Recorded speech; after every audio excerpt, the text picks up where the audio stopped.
Guys দুশোনা তার বোনের জন্য দেখো দুটো চিপস নিয়েছি, তো এখনো তো দুজনকে দেবো। সারাদিন দুজন খেলছে, আবার কি ভাঙা গাড়িটা তোমাদেরকে দেখাই, চলো।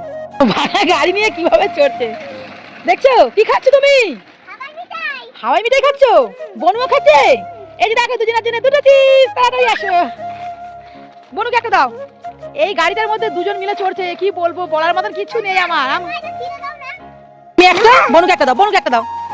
আর বনুকে নিয়ে গাড়িতে বসা, তো বসে চড়াও দেখি কেমন চড়াচ্ছিল, চড়াও। বনু দেখি ওটা, বনু ওটা দেখি। আমি কত হাসবো গাইস, তোমাদের কি বলবো, দেখো কিভাবে বসবো দেখো। আবার একটা ওড়না নিয়েছে, আমার ওড়নাটা নিয়ে দেখো কি অবস্থা দেখছো, গলা জড়িয়ে যাবে। ওড়না নেবে না মা? নাও নাও, যাও যাও। আবার শীত পড়ে রয়েছে, টুপি খুলতে যাওয়ার ওইভাবে না। তুমি তুমি বসো, তুমি বসো। হ্যাঁ তুমি বসে চালাচ্ছিলে না, ওইভাবে চালাও। দেখো গাড়ির হ্যান্ডেলটা নেই, সত্যি কি দুঃখের বিষয়। গাড়ি কি দুঃখের বিষয়, ভাঙা গাড়ি চড়ছে দুষ্টু সোনা তার বোন।